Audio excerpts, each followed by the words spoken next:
Queridos irmãos, paz e luz a todos vocês.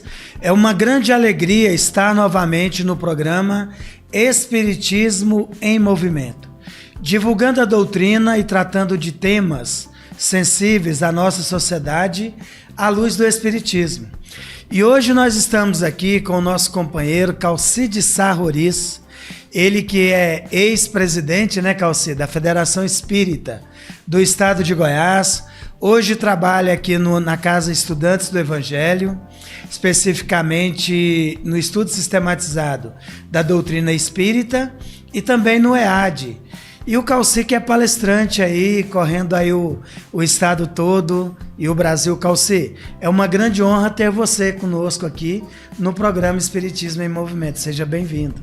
Meu nobre amigo Enio, uma satisfação enorme estar aqui e parabenizando aos companheiros da FEGO, da Federação Espírita do Estado de Goiás, por mais este trabalho de divulgação da doutrina espírita. Calci, como é que você está? Trabalhando bastante, correndo aí o Estado, como é que está esse movimento de palestras espíritas? Olha, graças a Deus, nessa área não tem desemprego.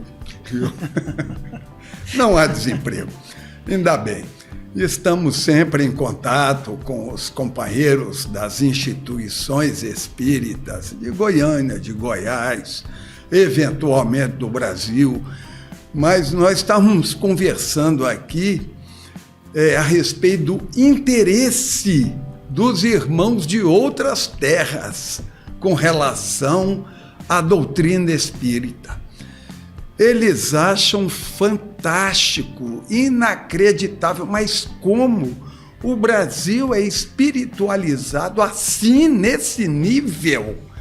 Quando a gente fala da doutrina espírita, das resoluções dos problemas existenciais humanos, que a doutrina espírita traz a solução, principalmente consultando o Livro dos Espíritos, encontramos respostas às mais profundas indagações dos antigos filósofos sobre a eternidade de Deus, sobre a existência de Deus, sobre o sentido da vida, o porquê da vida, por que estamos aqui, qual é o que viemos fazer aqui.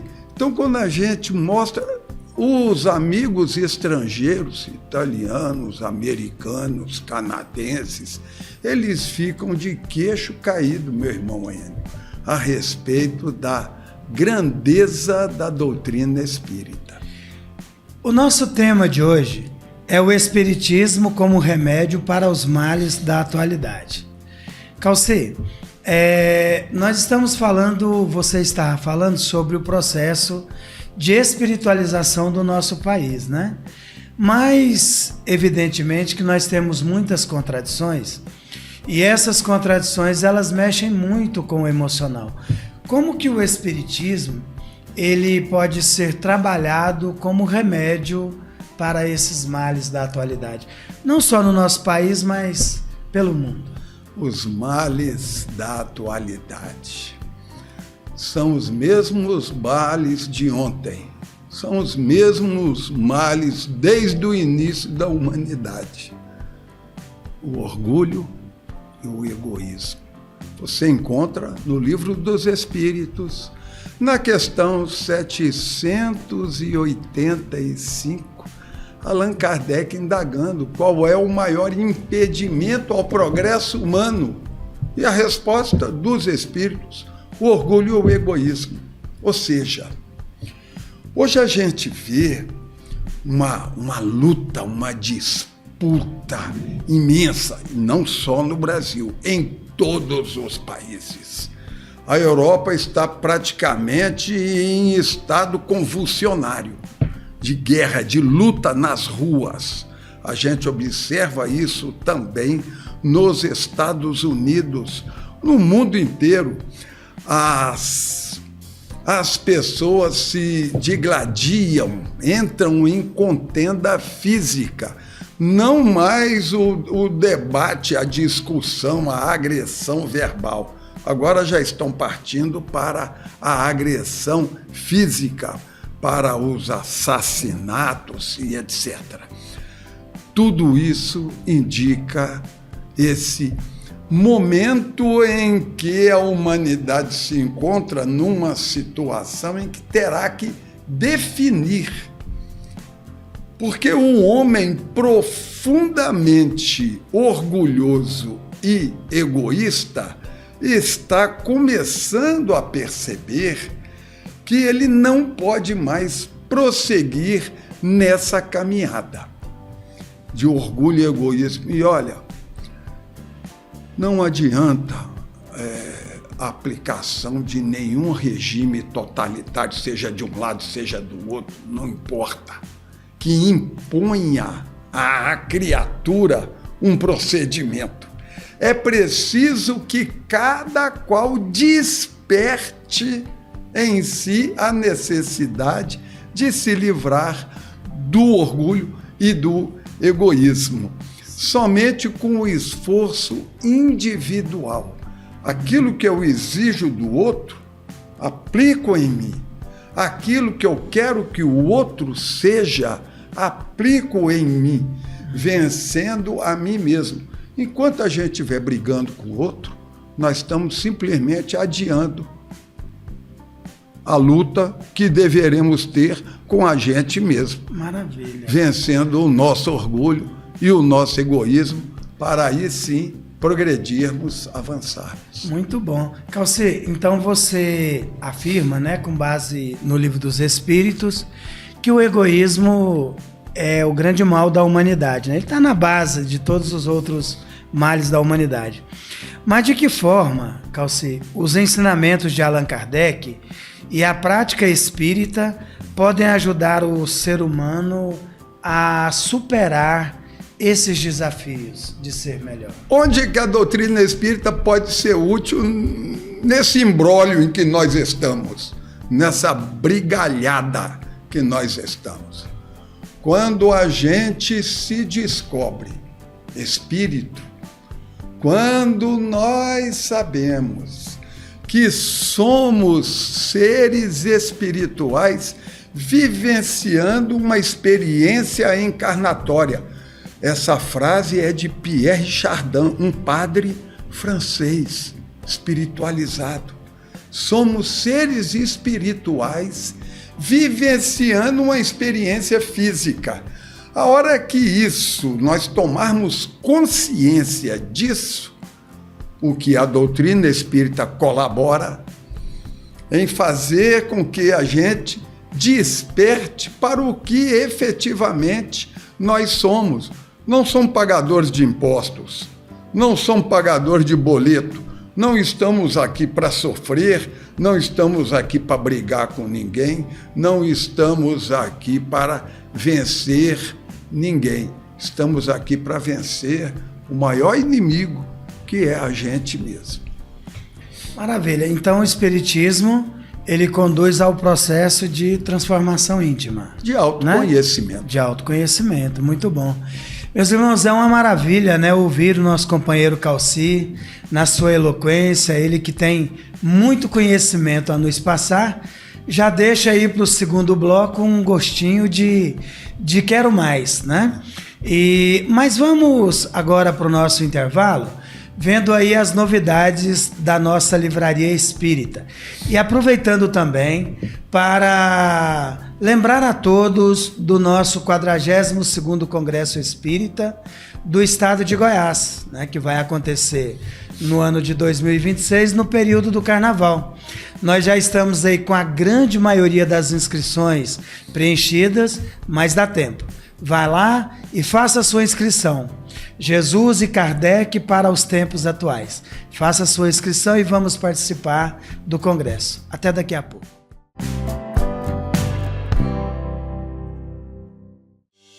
O que é Deus? Deus é a inteligência suprema, causa primária de todas as coisas. Essa é a primeira pergunta do Livro dos Espíritos. E essa e outras obras da codificação você encontra aqui, na Livraria da FEEG. A Livraria da Fé Ego está aberta de domingo a domingo. E especialmente no domingo, nós temos uma roda de conversa, com música e com café mais do que especial, para te receber, para que você possa conhecer e adquirir essa e muitas outras obras.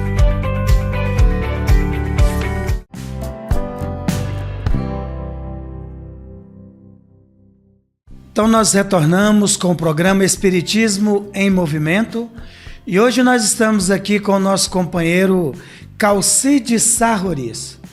Então nós temos aqui uma questão para você, Calci, que é a seguinte: você acredita que a vivência da caridade e da fraternidade, tão enfatizadas no Espiritismo, podem transformar a sociedade atual? De que forma?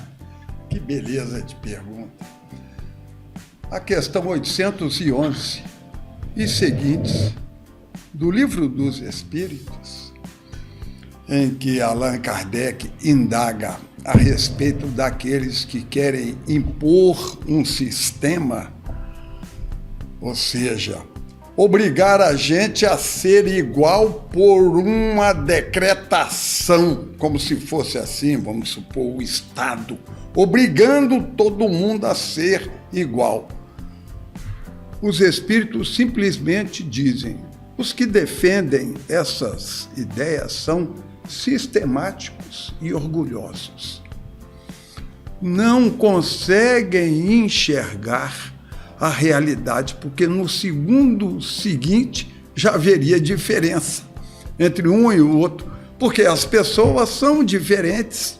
Ora, como é que a doutrina espírita pode colaborar com a gente? A questão 811 diz: vencendo o orgulho e o egoísmo, lutando contra si. Os espíritos dizem assim, até assim, deixe de quimeras, deixa de sonhar. Não existe uma igualdade imposta, existe sim uma tentativa de equalização feita pela própria pessoa. Aquilo que é obrigado é muito ruim, ninguém quer, você reage. Então, a partir de uma medida que venha nos obrigar a determinado comportamento, a gente vai reagir contra ela. Ou seja, aqueles que fazem a caridade vão até deixar de fazer.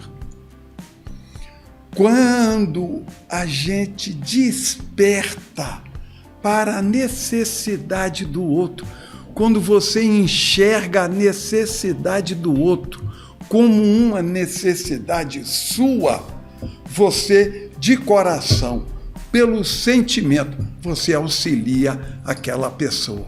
Então, cuide de se livrar do egoísmo e pronto, e as questões todas sociais estarão resolvidas. Assim resumem os espíritos nesse conjunto de questões a iniciar da 811 e seguintes do Livro dos Espíritos. Calci, agora há pouco nós estávamos falando sobre a questão da Grécia Antiga, né? Sim. Que é o berço da filosofia, que até hoje, né, direciona a nossa vida do ponto de vista intelectual, as nossas condutas e tal. Tem uma questão, a 919, que foi inspirada, a resposta dada é inspirada em Sócrates, né? Lá na Antiguidade. Como é que você vê, Calci, a importância na atualidade do processo do autoconhecimento? Porque a resposta dos espíritos à questão 919 inicia assim: um sábio da antiguidade já vos disse, já esclareceu, homem, conhece-te a ti mesmo. Frase essa que nem é autoria de Sócrates. É uma muito mais antiga, estava no pórtico, na entrada lá de um vilarejo, de uma cidade.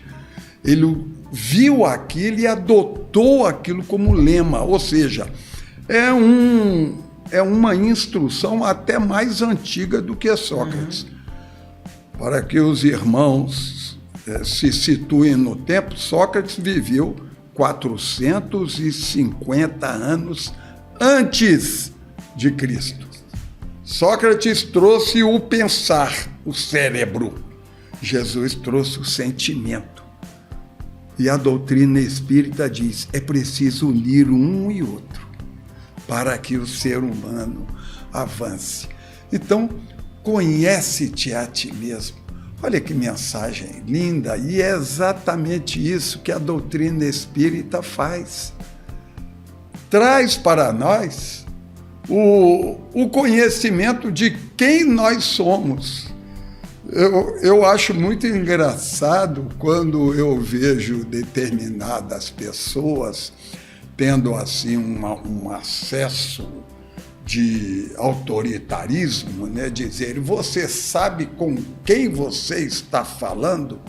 Ou vontade de dizer, eu estou falando com um ser que já teve 1 milhão de encarnações, já errou pra caramba, já acertou e está prosseguindo na sua caminhada evolutiva. É isso que a doutrina espírita vem despertar na gente. Somos seres caminhantes, em demanda à perfeição. Está lá em Mateus, no capítulo 5, no versículo 48. Sede vós, pois, perfeitos, como perfeito é o Pai. Evidentemente que ninguém será tão perfeito quanto Deus. Deus é o Criador, a criatura não chega ao Criador, mas chega ao ponto máximo da evolução dada a uma criatura. Sede vós, pois, perfeitos. O Cristo estabeleceu a meta, sermos perfeitos. Deus nos criou simples e ignorantes, para que a gente seja perfeito. Nós estamos aí nessa caminhada. Vamos errar? Vamos. Vamos errar sem saber. Vamos errar mesmo sabendo que estamos errados. Vamos errar. Vamos recolher o resultado do nosso erro, não como castigo de Deus, mas para que a gente registre em nós o erro e prosseguir no processo evolutivo.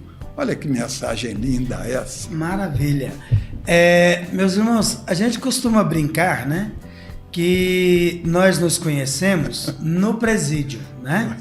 Em 91, o Calci estava recém-chegado, né, em Goiânia, e nós fazíamos parte de um grupo de evangelização no antigo CEPAIGO, né? CEPAIGO. E é interessante, Calci, isso é tema para o nosso último bloco, porque a pessoa que está no presídio, de algum modo, ela transgrediu a lei, né?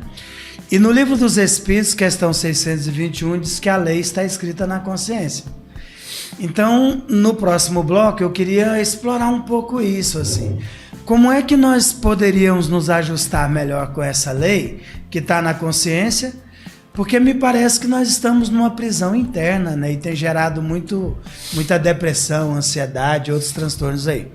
Então nós ficamos aqui nesse bloco e vamos com as novidades da livraria e reforçando a questão da inscrição para o nosso 42º Congresso Espírita do Estado de Goiás. Até daqui a pouco.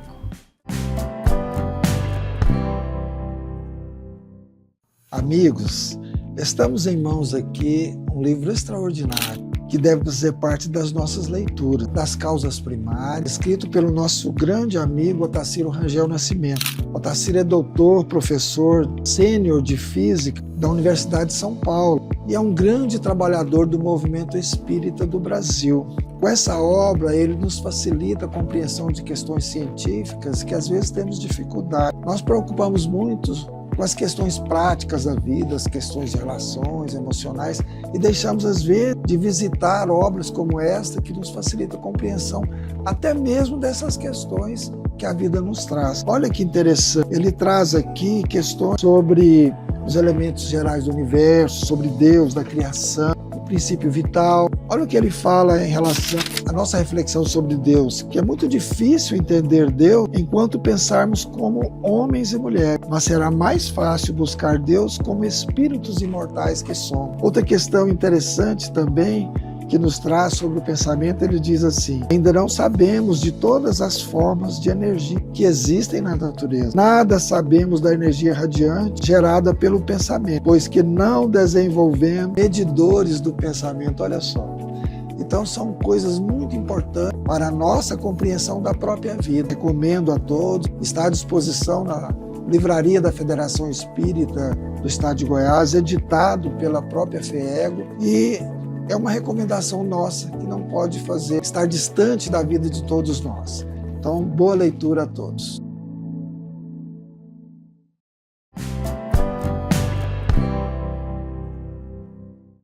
Meus irmãos, nós estamos de volta com o nosso programa Espiritismo em Movimento.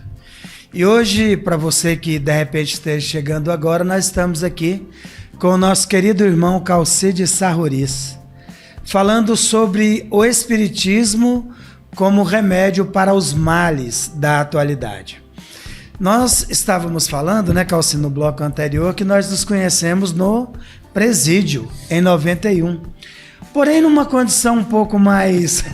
menos ruim. menos ruim, né? Calci, mas de acordo com a questão 621, a lei está na consciência.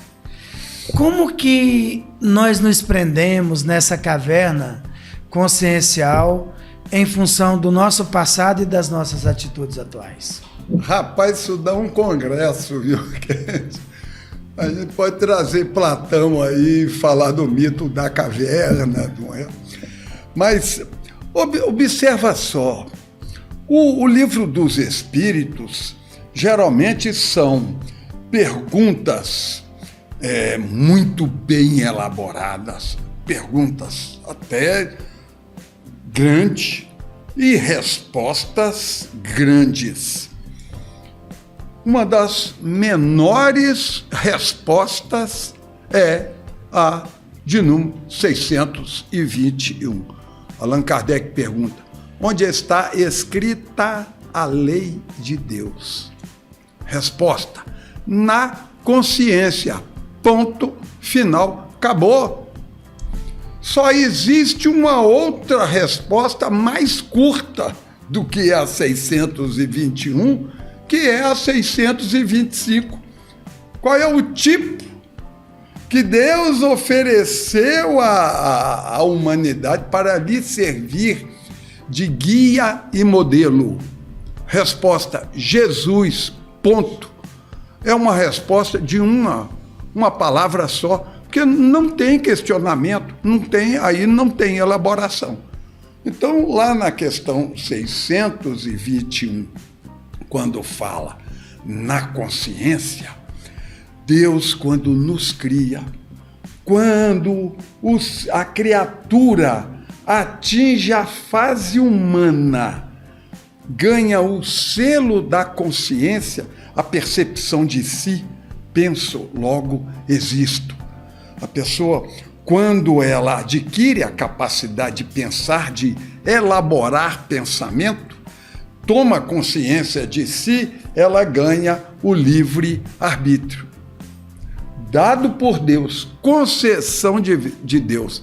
Os nossos queridos irmãos evangélicos chamam de graça de Deus. E é bonito, porque é de graça.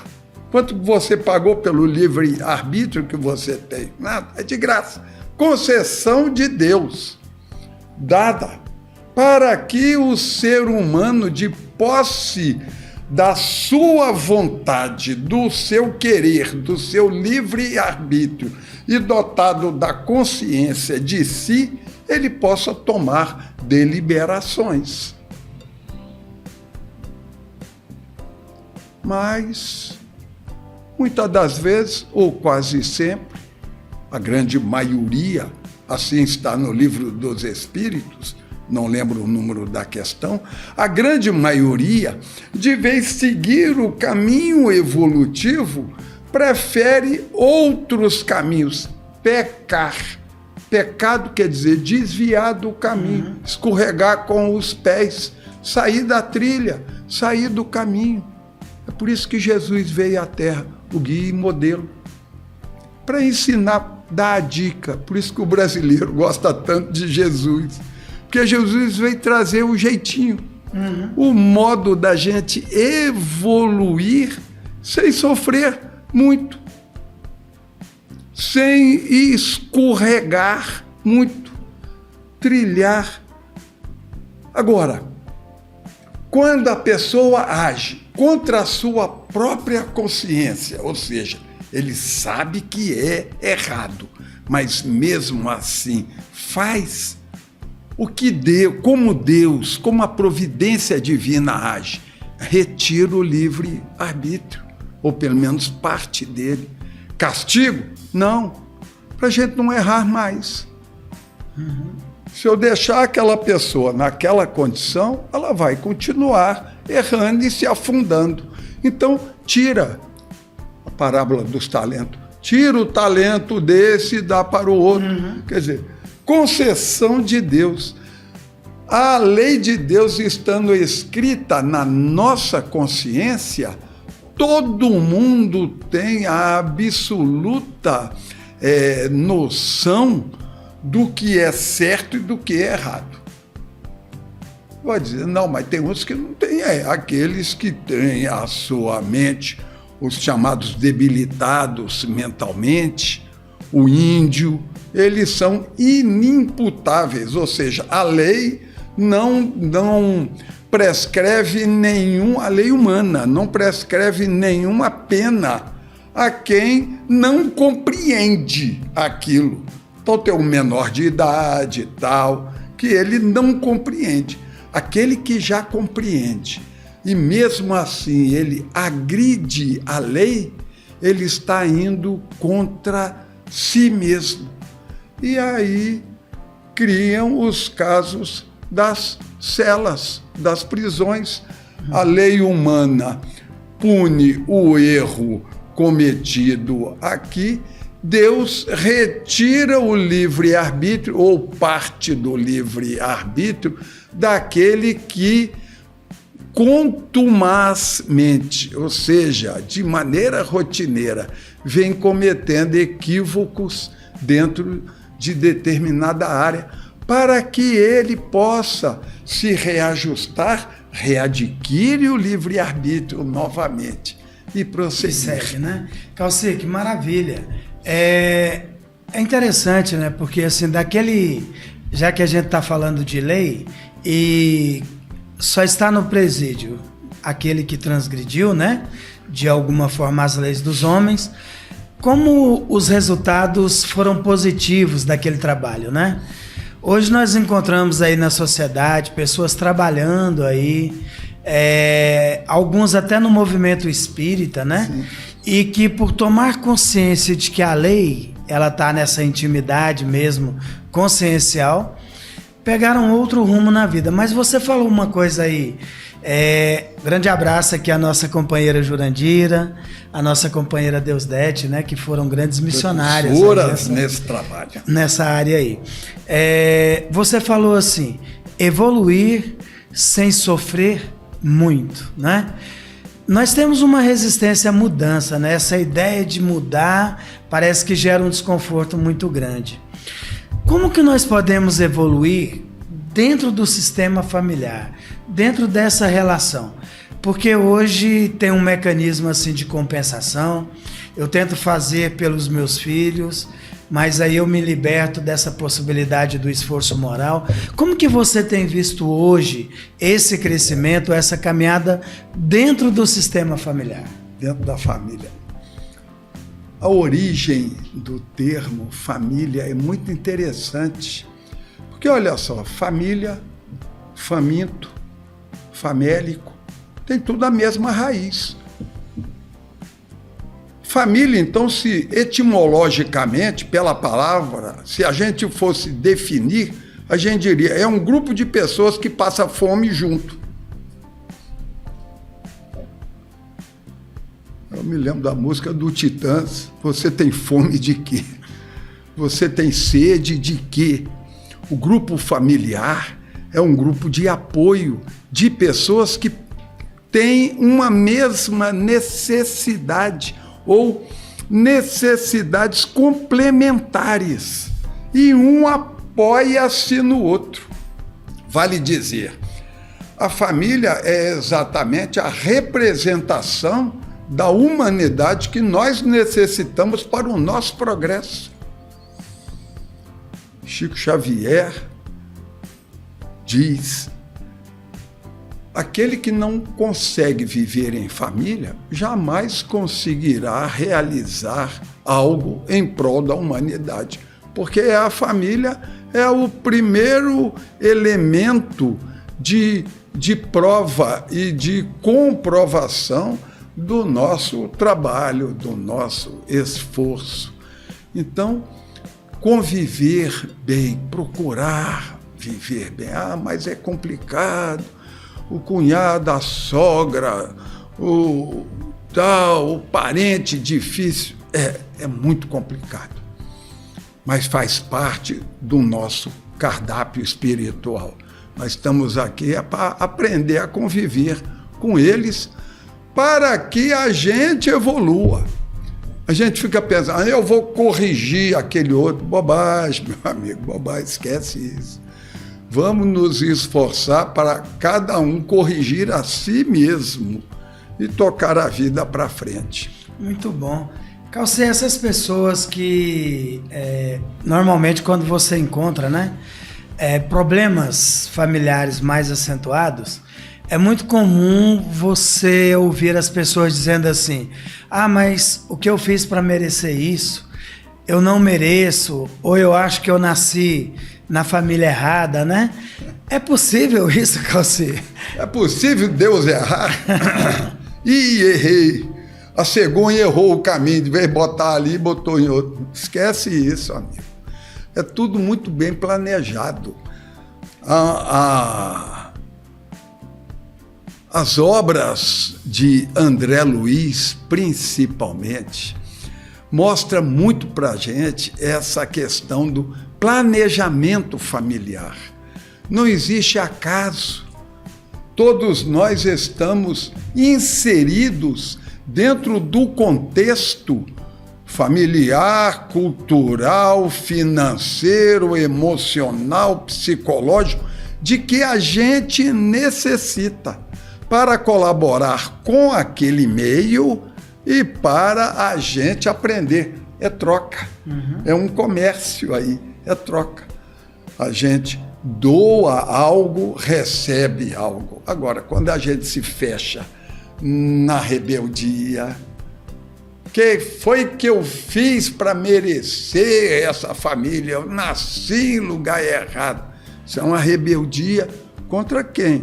Contra você mesmo. Você está repudiando aquilo que você mesmo criou, porque a família são espíritos com os quais nós temos vínculo. Esses vínculos podem ser de ódio, como pode ser de amor. Na família a gente sempre encontra alguém que a gente gosta muito e outro que a gente não tem lá muita afeição, paciência com um, confirmação com o outro, e toca para frente, porque faz parte do curso. Nós estamos vivendo um curso rumo à perfeição, somos estagiários de anjos. E como estagiário a gente erra, acerta e tal, atropela, né? Acerta sem querer, erra querendo, e vamos tocando a nossa vida sem culpa, sem remorso, sem nada. Errei, vou procurar não errar mais, vou me esforçar para isso. A gente está aqui para isso. Maravilha. Bom, essas pessoas que às vezes nós questionamos, né, se eu estou na família certa, são velhos conhecidos, né, Calcê?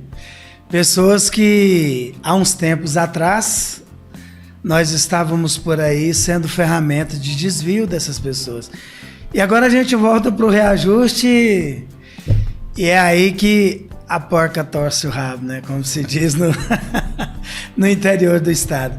Calcê, falar com você é uma grande alegria mesmo, assim, beber dessa dessa fonte de conhecimento, né? Que é o Espiritismo através de um amigo tão eloquente como você, é uma experiência muito boa. Mas o tempo é inexorável, né? Coloca alguns limites para nós. Então nós queremos te agradecer profundamente, né? Em nome da área de comunicação social espírita da Federação. E vamos lá para as suas considerações finais. A honra e a alegria é minha, meu amigo. E feliz em saber, Espiritismo em movimento agora pelas asas da mídia, trazido nada mais, nada menos do que pela Federação Espírita do Estado de Goiás, a FEEGO, sempre pontuando, sempre divulgando a doutrina espírita. Parabéns pelo esforço em restabelecer o estúdio, está uma beleza. Temos a contribuição valiosa, luxuosa do nosso amigo Andrei, que está ali por trás dos computadores controlando tudo. A alegria e a satisfação é minha. Um abraço. Maravilha. Então nós agradecemos aqui, né, como bem lembrou o nosso companheiro Calci, nós agradecemos o apoio do nosso companheiro Andrei Renato, agradecemos a Daniela Lacerda, Gisele Freitas e o Natan Lacerda pela realização de mais um programa Espiritismo em Movimento. Fiquem todos com Deus e até o próximo encontro. Até lá.